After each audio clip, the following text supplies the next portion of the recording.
గడిచిన 4 మాసాలు ప్రభు మనల్ని ప్రేమించి ఆయన హస్తపు నీళ్ళలో ప్రభు మనల్ని దాచి ఎన్నో వాగ్దానాలు ప్రభు మన జీవితంలో చేస్తూ మన ఆత్మీయ జీవితాల్ని బలపరుస్తూ మన ఆత్మీయ జీవితాలు ఎక్కడ తడబడకుండా వెనకబడిపోకుండా ప్రభు మనల్ని నడిపిస్తూ ఉన్నాడు. ఆయన మంచి కాపరిగా ఉండి గడిచిన మాసంలో కూడా మనకి వాగ్దానం చేశారు, యెహోవా మిమ్మును తనకు జనముగా చేసుకున్నటకు ఇష్టము కలిగి ఉన్నాడు అని. ఇష్టము కలిగిన దేవుడు ఏం చేస్తాడో, ఇష్టము కలిగిన యేసయ్య మన జీవితంలో ఏ కార్యాలు చేస్తారో గడిచిన మాసంలో మనం విన్నాం.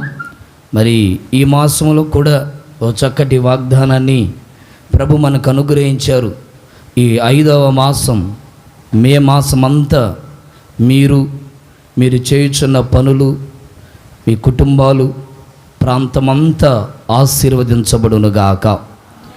ఈ భయంకరమైన ఈ మే మాసములో ఎలాంటి ఎండ తీవ్రతలు తగలకుండా ప్రతి బిడ్డని దేవుడు తన అంబుల పొదులు దాచి ఉంచునుగాక.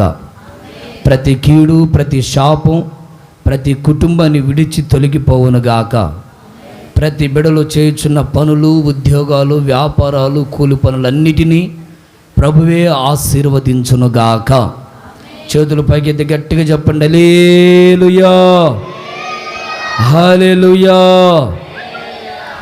ప్రభు మనకి ఇచ్చిన వాగ్దానాన్ని బైబిల్లో నుంచి మనం చదువుకుందాం. ఇర్మియా ప్రవచన గ్రంథం 42వ అధ్యాయం 10వ వాక్య భాగాన్ని మనం చదువుకుందాం. నేను మీకు చేసిన కీడును గూర్చి సంతాపమొంది ఉన్నాను. మీరు తొందరపడక ఈ దేశములో కాపురం ఉన్న ఎడల పడగొట్టక నేను మిమ్మును స్థాపింతును. చప్పట్లు కొడుతూ గట్టిగా దేవుని కనపరుద్దాం. గట్టిగా హల్లెలూయా, హల్లెలూయా.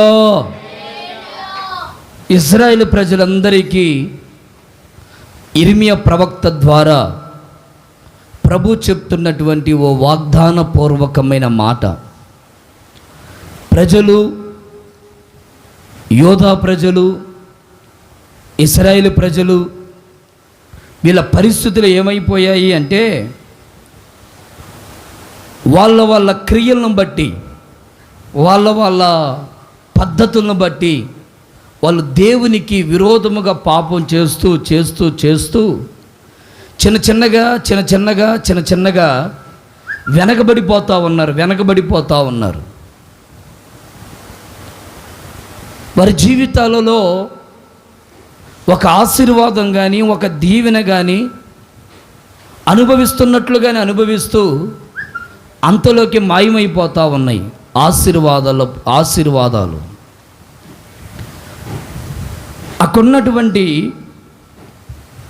యోహాను, హోషయ కుమారుడైన యజన్య, కొంతమంది అలుపులు, కొంతమంది వ్యక్తులు, గనులు, వీళ్ళందరూ కూడా వాళ్ళు మాట్లాడుకొని చిన్నగా ఇర్మియా ప్రవక్త దగ్గరికి వచ్చారు. అయ్యా, మా పేరట నువ్వు యెహోవాకి ప్రార్థన చేసి ఇదిగో ఈ పరిస్థితుల్లో నుంచి మమ్మల్ని విడిపించు, దేవునికి చెప్పయ్యా అనే విషయాలు వాళ్ళందరూ ఇర్మియాతో పంచుకుంటా ఉన్నారు. అప్పుడు ఇర్మియా దేవుని సన్నిధిలో ప్రార్థన చేసి ప్రభు చెప్పమన్న మాటలు ఇర్మియా వారికి తెలియపరుస్తూ ఉన్నాడు. ఏంటంటే, నేను మీకు చేసిన కీడును గురించి సంతాపం ఉంది ఉన్నాను, మీరు తొందరపడద్దు.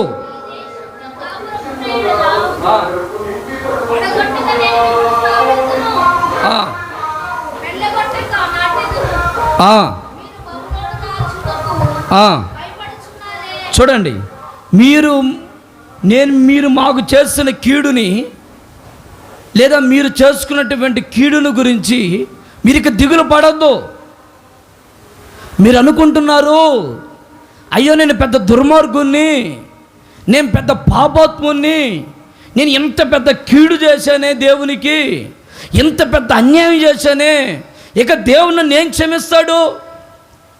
నన్ను క్షమించడు. అమ్మో, నన్ను క్షమించలేడు ఆయన. ఎందుకంటే అంత విరోధముగా నేను క్రియ చేశాను, అంత విరోధముగా నేను పాపం చేశాను, అంత విరోధముగా నేను దేవునికి దూరమైపోయాను.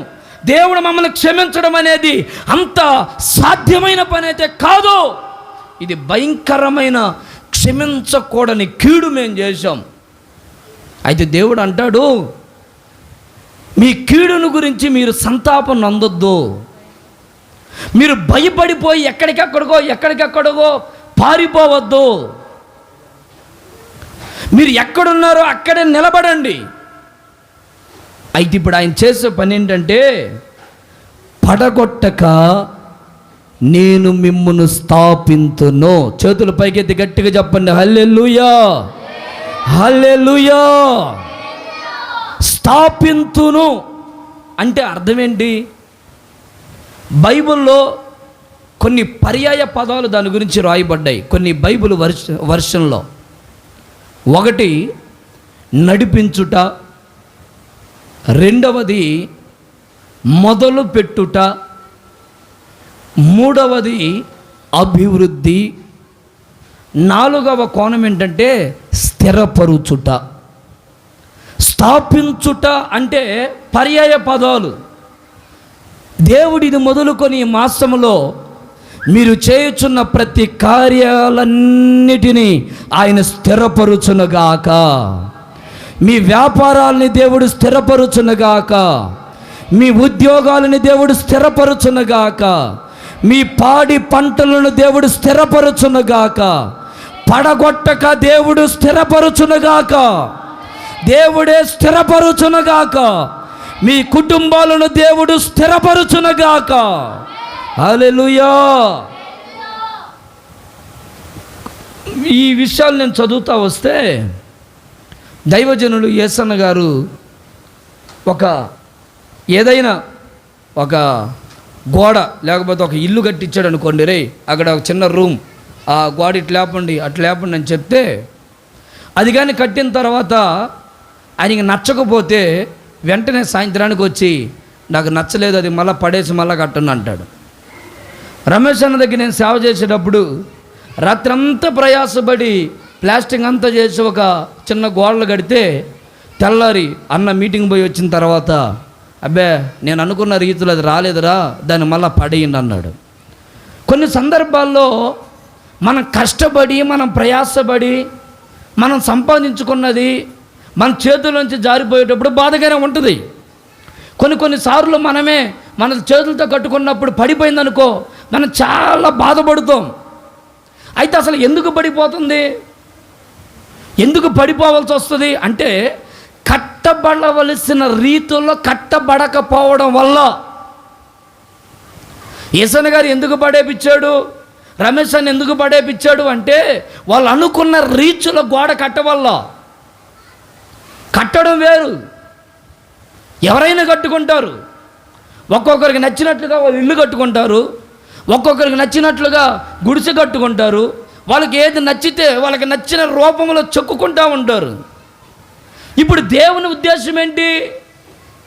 ఇల్లు కట్టుకోవడానికి నీకెంత ఇష్టంగా, నువ్వు ఎంత ఇష్టంగా ఇల్లు కడతావో అలాగే దేవుడు కూడా నీ ఆత్మీయ గుడారాన్ని కట్టాలని ఆయన ఎంతో ప్రణాళికతో ఉన్నాడు. కొన్ని సందర్భాల్లో మనం పడిపోతూ ఉంటాం, ఎందుకంటే సరైన రీతిలో కట్టబడకపోవడం వల్ల. అంటే పడిపోయేటప్పుడు, వెనకబడిపోయేటప్పుడు, ఎవరిని దిగజారిపోయేటప్పుడు, ఆత్మీయతలో చల్లారిపోయేటప్పుడు మన ఆత్మీయ స్థితి తగ్గిపోతూ ఉంటుంది. అయితే ఎందుకు పడిపోతూ ఉంటామంటే, దేవుడు కోరుకున్న రీతిలో మరలా చక్కగా కట్టబడడానికి, దేవుడు కోరుకున్నట్లుగా, దేవుడికి నచ్చినట్లుగా, దేవుడు నువ్వు ఎలా ఉండాలి అని ఆశపడ్డాడో అలాగే నీవు నేను ఉండేటట్లుగా మరలా ఆయన మన జీవితాలను కట్టి స్థాపించునుగాక. చేతులు పైకెత్తి గట్టిగా చెప్దాం, హల్లెలూయా. సౌలుని దేవుడు కట్టాడు, సౌలుని దేవుడు రాజుగా మార్చాలని ఒక ప్రణాళికతో నియమించాడు. అయితే ఈ కట్టబడినటువంటి సౌలు జీవితం ఏమైపోయిందో తెలుసా? దేవునికి అయిష్టమైన జీవితంగా మారిపోయింది. దేవుడి మెచ్చలేని స్థితిలో పడిపోయాడు. అందుకని దేవుడు ఏమనుకున్నాడంటే, సౌలు నేను ఎలా కట్టాలి, ఎలా ఉండాలి, ఎలా నియమించాలనుకున్నానో సౌలు అలా ఉండలేదు. అందుకని దావీదుని నేను ఆ విధంగా కట్టుకుంటాను, దావీదుని నేను ఆ విధంగా మార్చుకుంటాను అని దావీదు గట దేవుని కృపను కలుగు చేస్తా ఉన్నాడు. చదవండి మీరు ఆ మాటలు. సమూయేలుకు రాసిన 2వ గ్రంథం 7వ అధ్యాయం 15వ వచనం. నిన్ను స్థాపించుటకు నేను సౌలును కొట్టివేసి నా కృప దూరం చేశాను అతనికి. చూడండి, నా కృప నీకు దూరము చేయను. ఎందుకు? నేను ఈ మాసములో నిన్ను, నీ కుటుంబాన్ని స్థాపించబోతున్నాను, నీ పిల్లలని స్థాపించబోతున్నాను. చూడండి, సౌలుని దేవుడు కట్టడానికి ఇష్టపడితే ఈ సౌలు దేవుడు నచ్చినట్లుగా ఉండడానికి ఇష్టపడలా. అందుకని కృపను దూరం చేసేసాడు. కృపని మరి కృపను దూరం చేసి దావీదుకి ఎందుకు పెడుతున్నావయ్యా కృపను?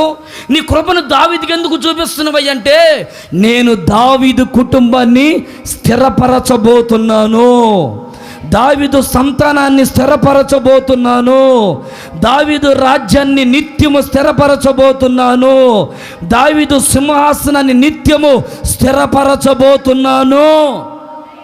ఆయన స్థిరపరచాలంటే ఆయన కృప మనకు కావాలి. ఈ మాసములో, ఈ 5వ మాసములో ఓ దైవజనుడుగా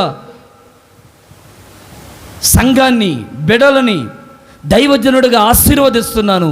నిశ్చయముగా మీ కుటుంబాలు స్థిరపరచబడునుగాక, స్థిరపరచబడునుగాక. చూడండి, లూకా సువార్త 13వ అధ్యాయం 8వ వచనాన్ని చదువుదాం. 13వ అధ్యాయం 8వ వచనం. అయితే వాడు అయ్యా నేను దాని చుట్టూ తవ్వి ఎరువు వేయు మట్టుకు ఈ సంవత్సరము కూడా ఉండనిమ్ము.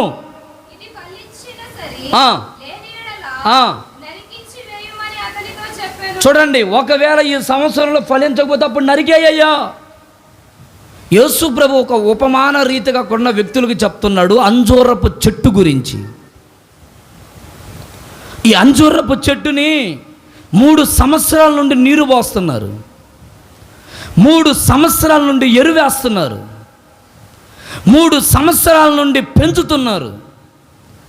ఆ అంజూరపు చెట్టు కొరకు ఒక తోటమాలి, అంజూరపు చెట్టు దీవించబడాలి, అది ఎదగాలి, ఫలించాలి, అభివృద్ధిలోకి రావాలి, అది స్థిరపరచబడాలని ఎన్నో ప్రణాళికతో అంజూరపు చెట్టు వేస్తే 3 సంవత్సరాలు అవుతున్న అది ఫలించట్లేదట. అన్న వాక్యమేనండి. 3 సంవత్సరాలు అవుతున్న ఆ చెట్టు ఫలించట్లేదట. కారణం ఏంటి? దేవుడు స్థాపించాలి, స్థిరపరచాలనుకుంటుంటే ఈ ఫలించలేకపోతున్నాయి. దేవుని ఉద్దేశాలు వేరు, మనుషుల ఉద్దేశాలు వేరైపోతున్నాయి.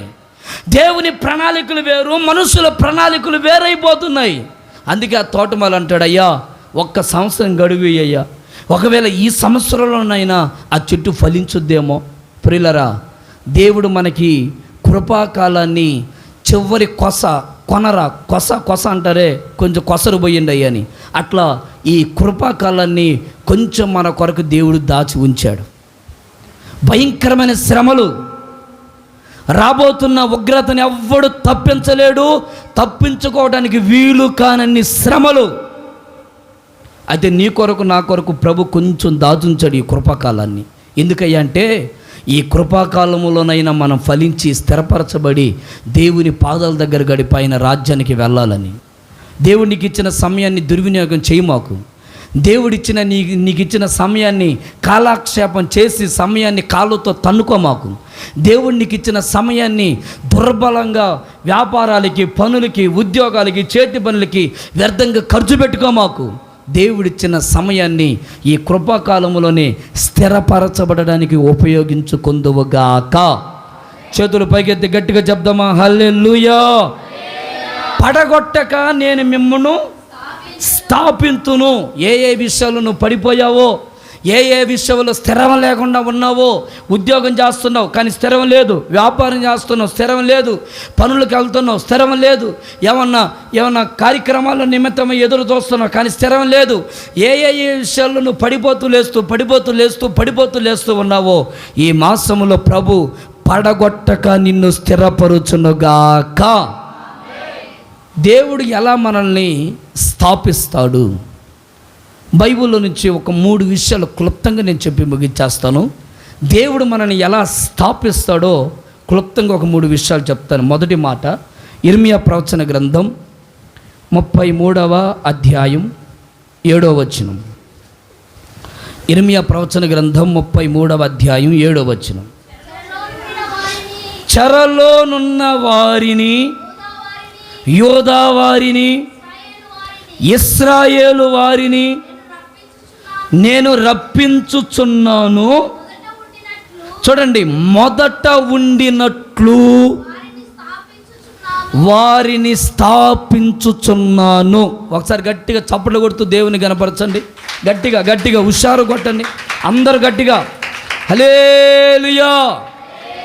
చూడండి, దేవుడు ఎలా స్థాపిస్తాడు? మొదటి మాట, మొదట ఉండినట్లు దేవుడు మిమ్మును స్థాపింతును. మొదట అందరూ బాగానే ఉంటారు. ఒక వ్యాపారం చేసే వ్యక్తిని చూడండి, మొదట చాలా సంతోషంగా ప్రారంభిస్తాడు. ఒక పెళ్లి చేసుకునే వ్యక్తిని చూడండి, అయ్యా పెళ్ళి అంటే ఎంత సంబరపడతాడో, ఎంత ఆశ్చర్యానికి గురవుతాడో, ఎంతమంది కుటుంబాలు, బంధువులకి, రక్త సంబంధికులు చెప్పుకొని అంగరంగ వైభవంగా చేసుకుంటాడు. ఎందుకంటే మొదట ఆ స్థితి చాలా సంతోషంగా ఉంటుంది. ఏమన్నా పనికి వెళ్తున్నారనుకోండి, అరే పనికి వెళ్తున్నావురా బాబు, ఎందుకు నువ్వు చేయలేమే? అబ్బో నేను ఎందుకు చేయలేను, నేను భలే చేస్తాను. మొదట ఉన్న వైరాగ్యం వేరు. మొదట ఏమన్నా ఉద్యోగానికి వెళ్తున్నా, అబ్బో ఆనందం వేరు. చదువుకి వెళ్తున్నాడు అనుకోండి, పుస్తకాలు తీసుకొని, వాడికి ఏమీ రాకపోయినా నేను భలే చదువుతా అంటాడు. ఎందుకంటే అదొక ఉద్యమంగా వెళ్తాడు, భలే సంతోషంగా వెళ్తాడు మొదట. లేకపోతే ఎక్కడికన్నా ఏమన్నా పార్కు దగ్గరకో, లేకపోతే ఏదన్నా సరదా చూడటానికి వెళ్ళేటప్పుడు ఎంత హుషారు ఉంటుందో, మొదట స్థితి భలే ఉంటుంది. ఇప్పుడు చూడండి, ఇదంతా శరీరానుసారమైన మొదటి స్థితి. ఇప్పుడు ఆత్మానుసారమైన మొదటి స్థితి చెప్తున్న తల నా వైపు చూడండి. మొదటి స్థితి ఎలాగుంటుంది? బైబిల్ పట్టుకున్న వెంటనే, చర్చికి వచ్చే వెంటనే, అయ్యగారు ఆగండి నేనేస్తా సాపలు అంటారు. అయ్యగారు వైరు చుట్టవుతా, నేను చుడతాను అంటారు. అరే మైకులు పెడతాను, ఆగండి నేను వేస్తాను, నాకు బ్యాగ్ మాత్రం నాకు బైకులు నేను పెడతాను నాకు అంటారు. మొదట ఎలా ఉంటారు? ఎంత వైరాగ్యంగా ఉంటారు. అయ్యా పాట పాడుతావేందయ్యా, పాట కొరకే నేను ఉదయాన్ని వచ్చి కూర్చుంటే అని అంత ఉదయాన్ని వచ్చి కూర్చుంటారు. మొదట ఎంతో భలే ఉంటారు వైరాగ్యంగా. బాప్టిజం తీసుకుంటావా, అయ్యా అసలు బాప్టిజం కొరకేనయ్యా నేను కూర్చుందంటారు. మొదట భలే ఉద్యమం, భలే ఆసక్తి. అందరూ మోకరించకపోతామా, అమ్మో అందరూ మోకరించగా ఏంది, అందరు ప్రార్థనకు వచ్చి మౌనం కూర్చుంటారు ఏంటి అంటాడు. మళ్ళా అంటది ఆ వ్యక్తి, ఎందుకంటే మొదట కదా. ఎవరైనా చప్పలు కొట్టమని అందరూ చప్పలు కొట్టండి గట్టిగా, ఏంది మౌనంగా ఉంటారని నిద్రపోతారని అంటాడు. ఎందుకు? మొదట కదా.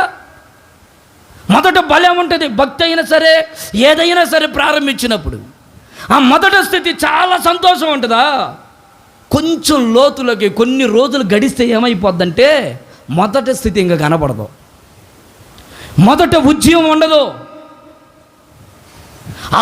ఆత్మానుసారంగా చెప్తాను చూడండి, మొదట ఉన్న ఆ భక్తి, ఆ మంట, ఆ వైరాగ్యం, ఆ రోషం, ఆ ముందెళ్ళే స్వభావం, పరిచయం చేసే స్వభావం, పాటలు పాడే స్వభావం ఇక ఉండదు. ఫస్ట్లో కుదిరింది పాస్టర్ గారు, ఇప్పుడు కొంచెం కుదరట్లేదు పాస్టర్ గారు, నాకు ఇప్పుడు కొంచెం టైం కుదరట్లేదు నాకు. మరి ఫస్ట్ ఎట్టు కుదిరింది? మొదట కదా. మొదట కుదరకపోయినా కుదిరించుకొని వచ్చి కూర్చున్నాం, ఇప్పుడు కుదరట్లేదు.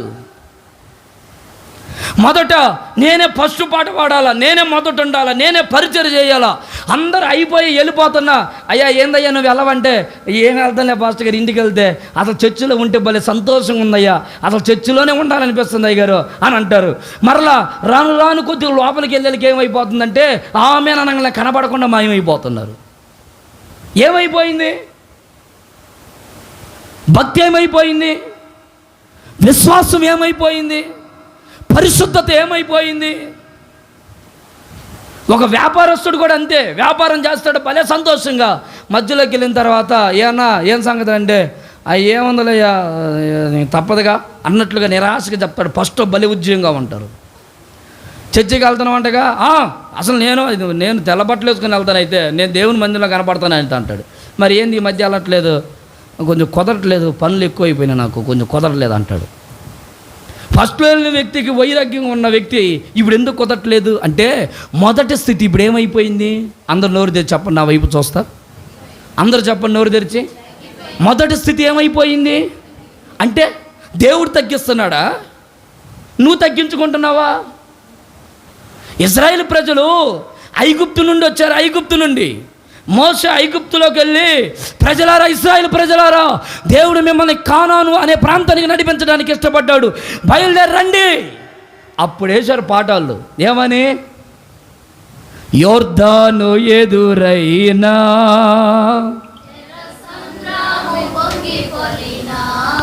యోర్దాను ఎదురైనా ఎర్ర సముద్రము పొంగి పొర్లినా భయము లేదు మనకు, భయము లేదు మనకు, జయమే విజయ గీతము పాడెదను, విజయ గీతము పాడెదను.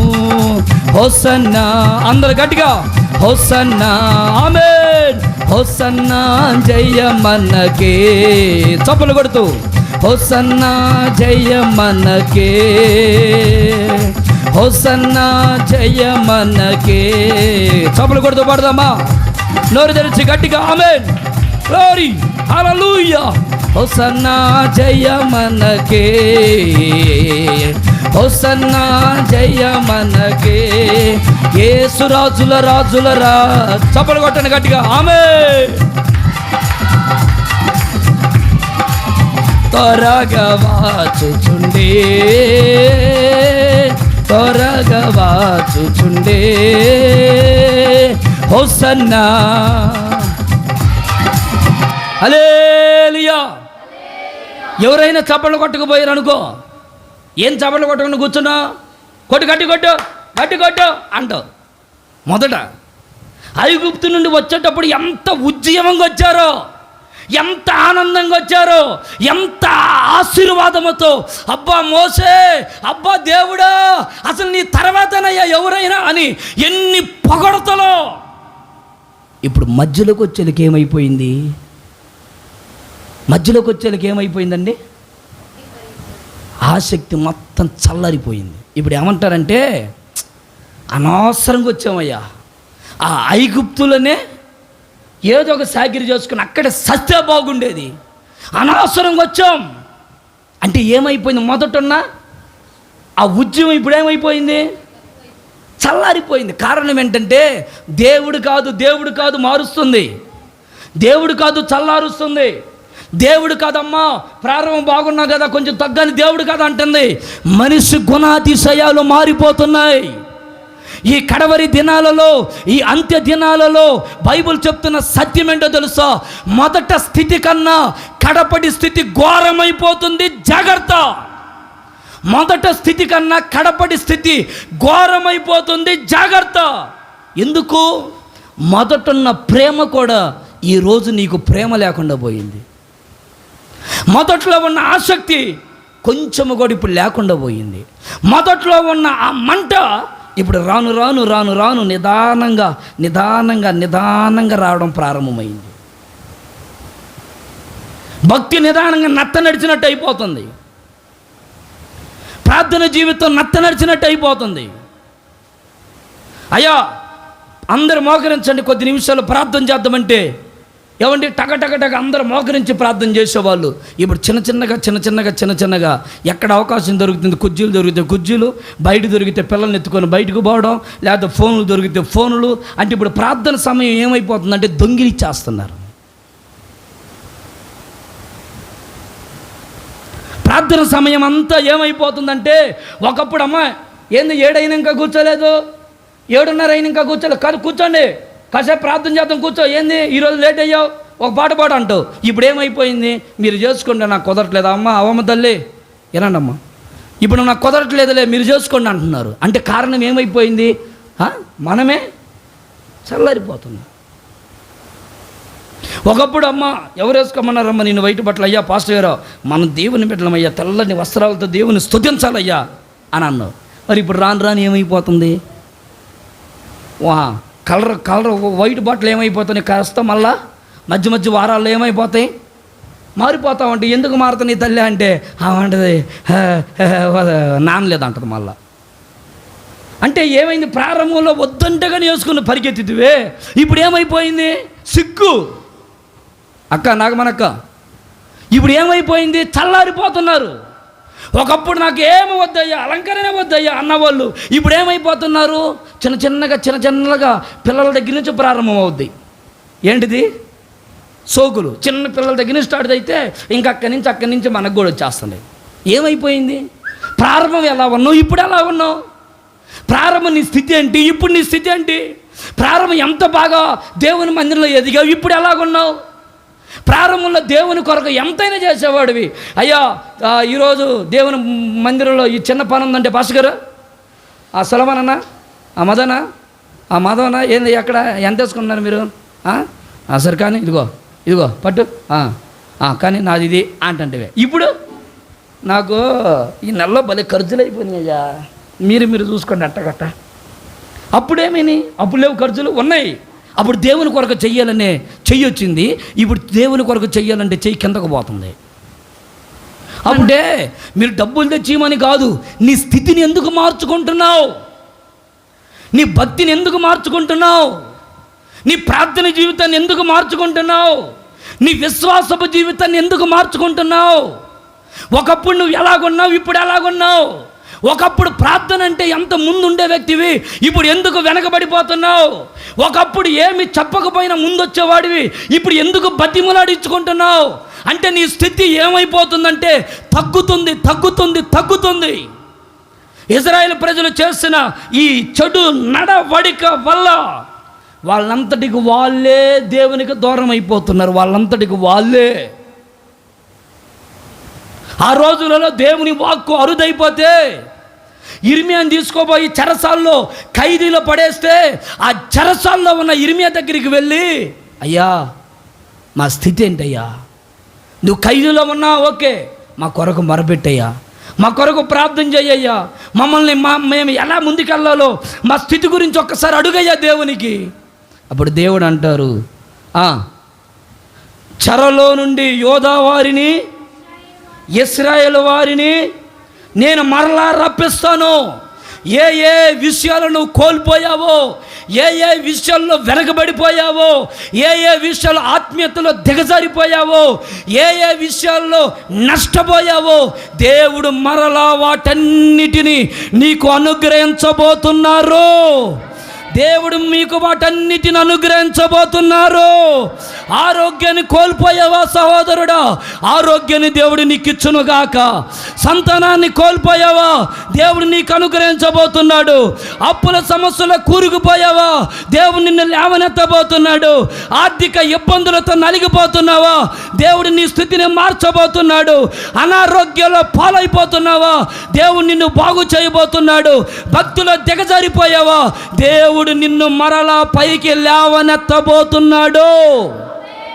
ఏ స్థితిలో పడిపోయావో, ఏ స్థితిలో దిగజారిపోయావో, యేసయ్య మరలా నిన్ను రప్పించి నీ స్థితిని ఏం చేస్తాడట, మొదట నువ్వు ఎలాగున్నావో అదే స్థితిని దేవుడు నీకు ఇవ్వబోతున్నాడు. గట్టిగా చప్పట్లు కొడుతూ దేవుని స్తుతించండి, గట్టిగా స్తుతించండి గట్టిగా. హల్లెలూయా. నీ స్థితి మరలా మొదటి స్థితిగా వచ్చునుగాక. అంటే మొదటి స్థితి అంటే ఒకప్పుడు అడుక్కునే వ్యక్తిని, అయ్యా ఇప్పుడు నేను మరలా అడుక్కోవాలా అని కాదు, ఆ స్థితి కాదు. ఆత్మీయ స్థితిని దేవుడు పెంచబోతున్నాడు, ఆత్మీయ భక్తిని దేవుడు పెంచబోతున్నాడు, ఆత్మీయ మంటని దేవుడు పుట్టించబోతున్నాడు, ఆత్మీయ వైరాగ్యాన్ని దేవుడు కలుగు చేయబోతున్నాడు. ఆత్మీయతలో చురుకుదనముగా మనం ముందుకు వెళుదుముగాక. చేతుల పైకెత్తి గట్టిగా చెప్పండి. యోబు ఏమంటాడంటే తన గ్రంథంలో, అయ్యో అయ్యో పూర్వ దినముల్లో నేను ఉన్నట్లు ఉంటే ఎంత బాగుండేది. 29వ అధ్యాయం 2వ వచనం. పూర్వకాలమున ఉన్నట్లుగా నేను ఉండుంటే అబ్బా ఎంత మేలుగా ఉండేదయ్యా నాకు. అబ్బా ఆ రోజే ఎంత హాయిగా ఉన్నాయ్యా ఆ రోజులు. ఇప్పుడు కొంతమంది పెద్దోళ్ళు అంటా ఉన్నారు, అయ్యా అసలు ఆ రోజుల్లో సాములు, ఆ రోజుల్లో అవి ఉన్నాయి కదా కొన్ని బియ్యములు, దాన్ని ఏమంటారు, ఏంటి అన్నయ్యే ఇప్పుడు షుగర్ పేషెంట్లు తింటున్నారు కదా, కొర్రలు, ఇంకోటి ఏందో ఒకటి చెప్పమను అయ్యా, రాగులు, ఎన్నప్పుడు తింటుంటే అప్పుడు దాన్ని తేలిగ్గా తీసేశారు. ఇప్పుడు ఒక్కొక్క కేజీ ఎంత తెలుసా, 150 రూపాయలు సాములు వచ్చి అంత ఖరీదైపోయింది. ఎందుకంటే ఆ రోజుల్లో తిన్న తిండి, ఆ రోజుల్లో తాగిన ఆ రాగి జావా, రాగి ముద్ద అన్నాలు అబ్బా ఎంత బలముగా ఉన్నాయో. ఈరోజు ఏం తిండండి, అంత రోగాలు, మందులు, కల్ముషం, బలహీనతలు. ఇప్పుడు పెద్దోళ్ళు ఏమంటారు, అయ్యా ఆ రోజుల్లోనే అయ్యా ప్రేమ ఆప్యాయతలంటే, ఈ రోజుల్లో ఏముందయ్యా. ఆ రోజుల్లో ఉమ్మడి కుటుంబాలంటే ఎంత ఆనందంగా ఉండేవయ్యా. ఆ రోజుల్లో కుటుంబాలుగా కలిసి ఉండాలంటే అసలు ఎంత హాయిగా ఉండేది.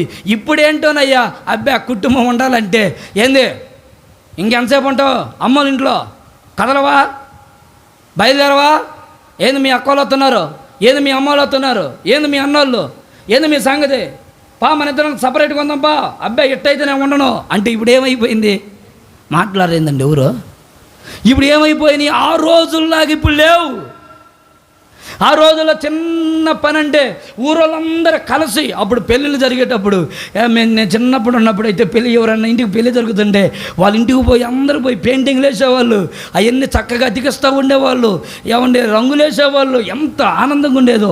ఇప్పుడు ఎవరిదన్నా పెళ్ళి జరుగుతుంటే మనకెందుకురా పెళ్లి రోజు పోయి ఒక మొత్తం తినొస్తే సరిపోయేదానికే, వాడే చేసుకుంటాలే అనే స్థితికి వచ్చేసాయి.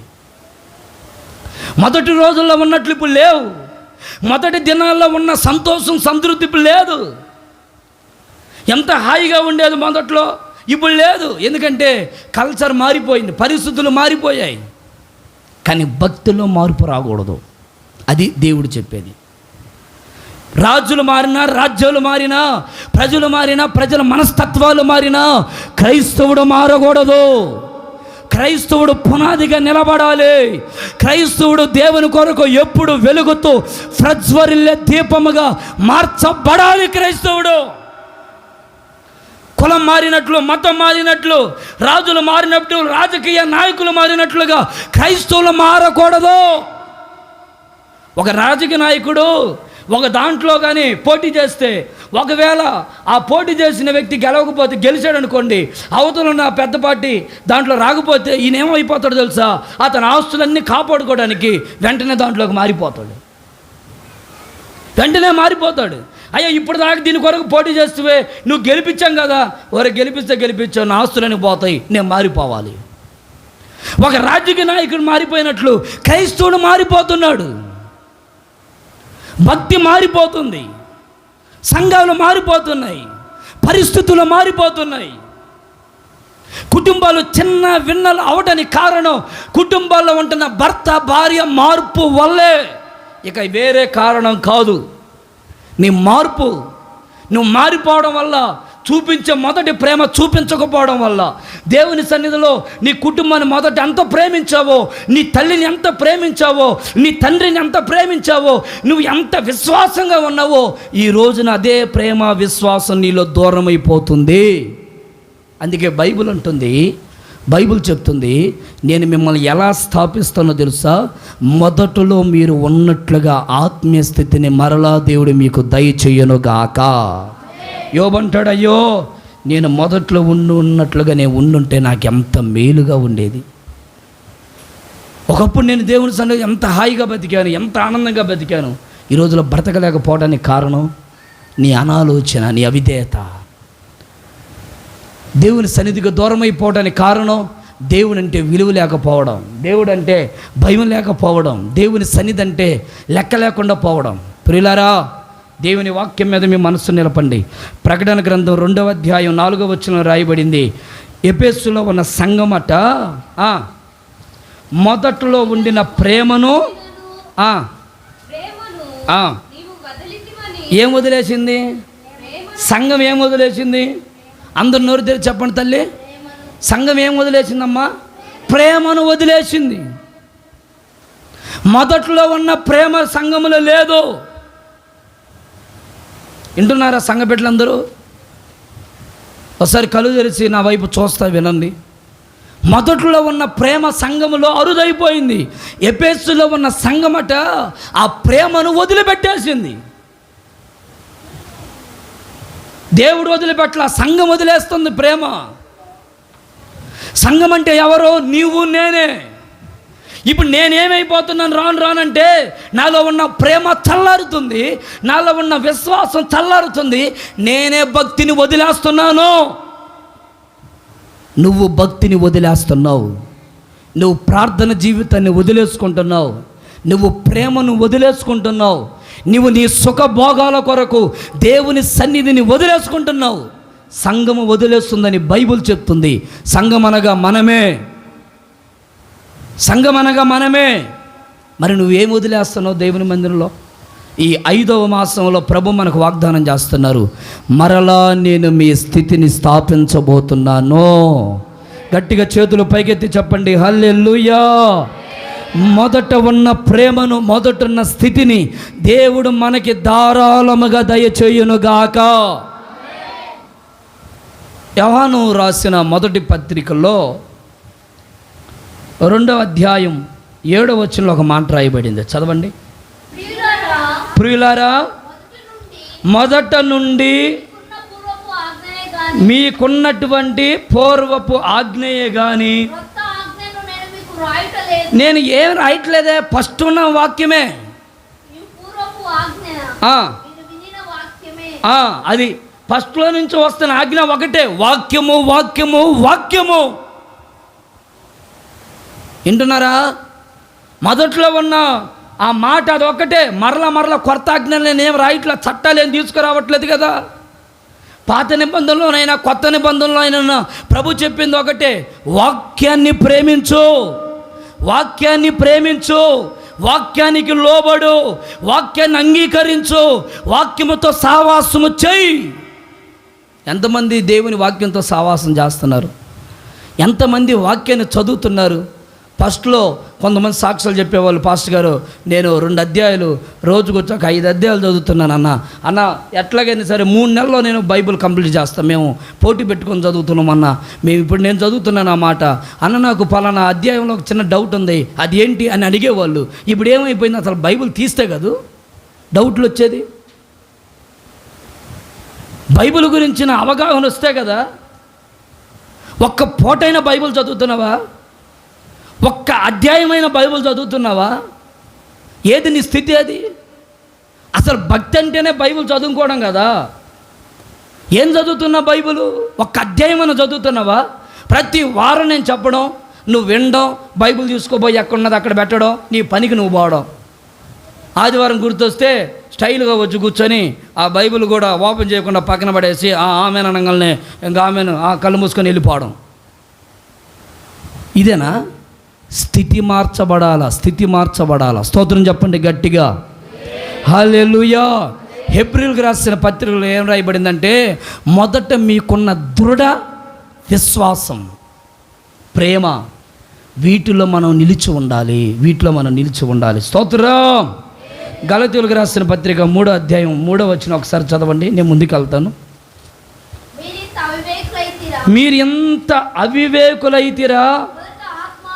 మొదటేమో ఇదిగో చూడండి, ఇక్కడ ఏం రాయబడింది, అందరూ చూడండి, ఇక్కడ ఆత్మానుసారముగా నడుచుకొనుడి. మొదట ఏముందంట? మొదటేమో ఆత్మానుసారంగా నడుస్తున్నారు, ఇప్పుడు ముగింపుకి ఏమైపోయారు? ఇప్పుడు శరీరానుసారమైన జీవితం వచ్చేసింది. ఎస్తరక్క వాక్యం వినాలి. ఇప్పుడు చివరికి వచ్చేందుకు ఏమైపోయింది? శరీరానుసారమైన మనసు వచ్చేసింది. అప్పుడేమో శరీరం మీద ఆశ లేదు, కోరిక లేదు, నలగొట్టుకున్నావు. శరీరాన్ని దేవుని సన్నిధిలో పరిచర్య కొరకు అప్పగించుకున్నావు. నేను చెయ్యాలా, నేను దేవుని కొరకు నలిగిపోవాలి, నేను ఓడ్చాలి, నేను సాపలయ్యాలి, నేను మైకులు పెట్టాలి, కష్టమైన నేను ముందుండి చెయ్యాలి అని నీ శరీరాన్ని నలగొట్టుకున్నావు. మోకాలు నొప్పులైనా సరే మోకాల మీద నిలబడ్డావు. ఇప్పుడు ఏమైపోయింది? శరీరాన్ని సుఖపెట్టుకోవడానికి అలవాటైపోయింది. మోకరిస్తే కాలు నొప్పులని మోకాలించాలన్న బాధ అయిపోయింది. బైబిల్ చదివితే టైం వేస్ట్ అయిపోతుంది, నేను ఏడ చదివేదని సెల్ ఫోన్తో కాలక్షేపం. ఇంతసేపు మాట్లాడుతావు సెల్ ఫోన్లు, ఎంతసేపు సీరియల్ చూస్తావు, ఎంతసేపు ముచ్చట్లు పెడతావు, గంటల సమయం పోతుంది. ఒక్క అరగంట బైబిల్ చదువుతున్నావు, ఒక్క అరగంట. నీకు బైబిల్ చదవడం రాలేదు, ఓకే, నేను దాని గురించి బాధపడలా. ఎన్నో బైబిల్ గురించిన యాపులు ఉన్నాయి, ఆడియో యాపులు. నీ ఫోన్లో, నీ బిడ్డల ఫోన్లో ఒక యాప్ వేయించుకొని ఇంటా కూర్చో. వినబుద్ధి కాలేదా, చదవబుద్ధి కాలేదా, వింటా ఉండు. విని అయిపోయిన తర్వాత మళ్ళీ చదువుకో. ఒక్క అరగంట దేవుని సమయాన్ని కేటాయించలేకపోతుంది. ఓ గలతీ సంగమా, మొదట్లో ఏమో ఎంతో వివేకముతో ఉన్నారు, ఇప్పుడు అవివేకులు అయిపోతున్నారు. అవివేకులు. దీన్ని బట్టి ఓ దైవజనుడిగా నేను దుఃఖపడుతున్నాను. ఓ దైవజనుడిగా నా గుండెల్లో వేదన. ఎందుకయ్యా వేదన అంటే, సంఘములో ఉంటున్న బిడ్డలు ఆత్మానుసారంగా నడుచుకోవాల్సిన వాళ్ళు శరీరానుసారంగా నడుస్తూ కొట్టిమిట్లాడుతూ తిండి కొరకు, లోకం కొరకు, డబ్బు కొరకు, పార్టీల కొరకు, లేకపోతే సినిమాల కొరకు, సీరియల్ కొరకు ఎంత వాక్యాన్ని వింటున్నా సాయంత్రానికైతే సీరియల్ చూడాల్సిందే, నువ్వు ఎంత వాక్యమైన ఎక్కడొస్తుంది మార్పు? నీ స్థితి మార్చుకోవా? నీ ఆలోచన మార్చుకోవా? నీ పద్ధతులు మార్చుకోవా? నీ గుణాతిశయాలను మార్చుకోవా? వాక్యం వింటున్నావు, మళ్ళీ ఇంటికి పోతే మరలా అదే సనుగులు, అదే గొనుగుడు. కూర లేదని, టమాటా లేదని, చింతపండు లేదు, కారం లేదు, ఇదేం ఇల్లు, ఇదేం కూరలు, అసలు నూనె లేదు. వాక్యం వినేదేంటి? నువ్వు సనిగేదేంది? ఏదండి నీ ఆత్మానుసారమైన మనసు ఎటుపోయింది? ఆత్మానుసారమైన భక్తి ఎటుపోయింది? ఆత్మానుసారముగా నడిచే వ్యక్తి అన్నిటినీ సహించుచు, భరించుచు, అన్నిటినీ ఏం చేస్తాడట? అన్నిటినీ ఏం చేసుకుంటా తెలుసా? కడుపులో పెట్టుకొని ఏమీ లేకపోయినా అన్నీ ఉన్నట్లుగా తృప్తిగా బయటికి వెళ్తూ ఉంటాడు. అతను ఆత్మానుసారుడు. Praise the lord. చెప్పండి, చేతులు పైకెత్తి ఒకసారి గట్టిగా చెప్పండి, హుషారుగా చెప్పండి, హల్లెలూయా. మనందరమీ మొదటలో ఉన్న ఆత్మానుసారులుగా మనం ఉందుముగాక. ధోని క్రికెట్లో కెప్టెన్ కదా, ఎవరు మాట్లాడరు, కెప్టెనే కదా. ధోని అంటే తెలియని వాళ్ళు లేరు, ప్రపంచంలోనే నెంబర్ 1 కెప్టెన్ అంట ఆయన. అయితే ఆయన గురించి ఒక సేవకుడు చెప్తే నేను అన్నా, ఏం చెప్పాడంటే, వాళ్ళ ఇంటికి ఎవరైనా కానీ పెద్ద పెద్ద అతిథులు వచ్చారనుకోండి, ఒక్కొక్కరికి బంగారు కప్పులో టీ తెచ్చిస్తారట, బంగారు కప్పులో. ఆయనకి మాత్రం అక్కడ బస్ స్టాప్ ఎదురుగా, ఏం పేరు ఆయన పేరు, నాగేశ్వరరావు. ఆ నాగేశ్వరరావు ఇచ్చిన గ్లాసులోనే వాళ్ళ భార్య తీసుకుని వచ్చి ఇచ్చిద్దంట. అందరుండి, అయ్యా మాకేమో బంగారపు కప్పులు పెట్టావు, మంచిగా తాగుతున్నావు టీయే, నువ్వేంది చిన్న గ్లాస్ తాగుతున్నావంటే, నా స్థితిలో ప్రారంభంలో నేను ఉన్నప్పుడు ఇదిగో ఈ గ్లాసు, ఈ గ్లాస్తోనే మొదలైంది నా జీవితం.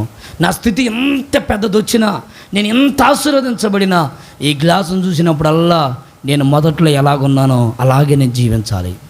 నా ఆలోచనలు మారకూడదు. డబ్బు పెరిగింది, హోదా పెరిగింది, దేశం మొత్తం ప్రపంచంలోనే నాకు ఒక పేరుంది అని నేను గర్వించి గుర్రమెక్కకూడదు అని బైబిల్ ఆలోచన పూర్వకంగా ఎవండి ఒక అన్యులైనప్పటికీ కూడా దేవుని ఆలోచనతో వాళ్ళ మనసులను మెదులుకొని ఎంత చక్కగా నడిపించబడుతున్నాడో.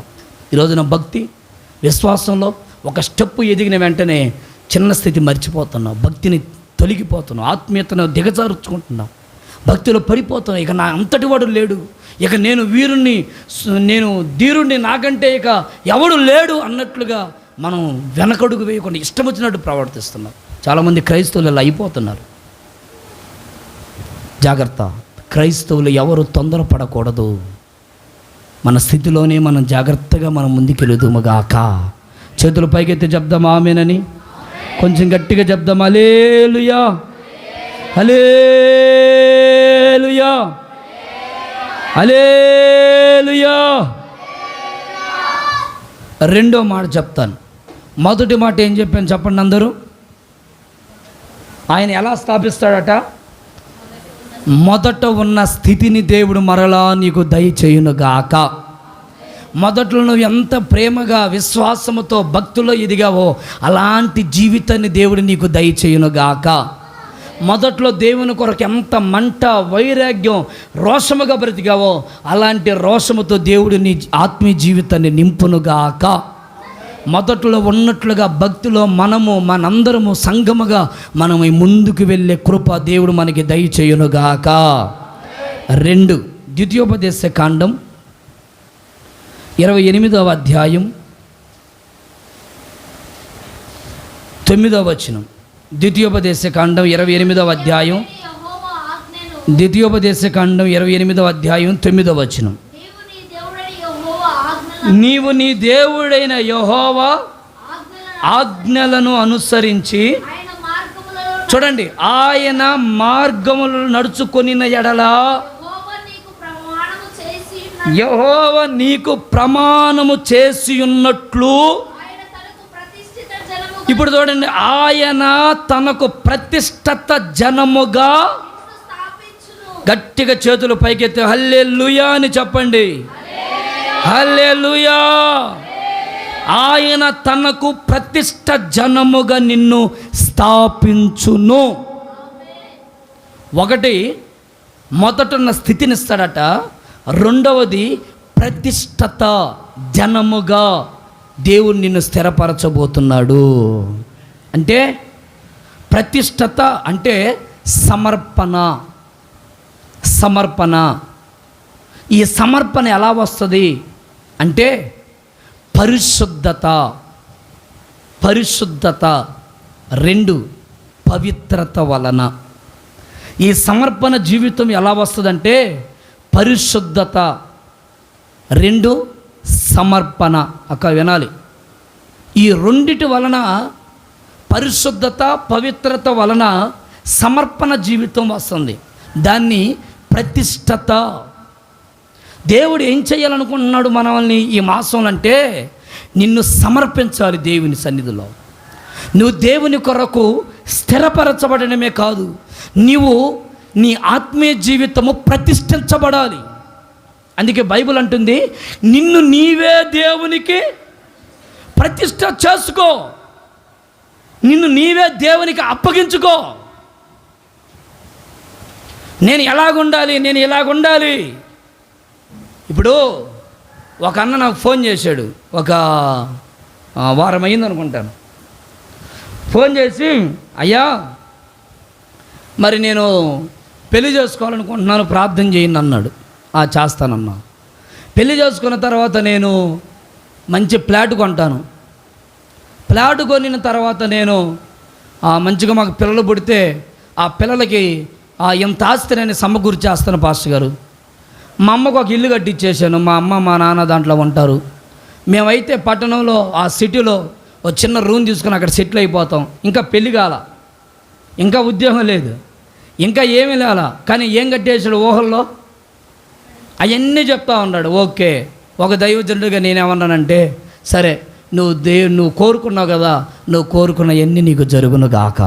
స్తోత్రం చెప్పండి గట్టిగా, హల్లెలూయా.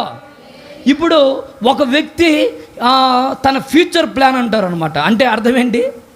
ముందు చూపు, అంతే కదా, ముందు చూపు అది. హల్లెలూయా.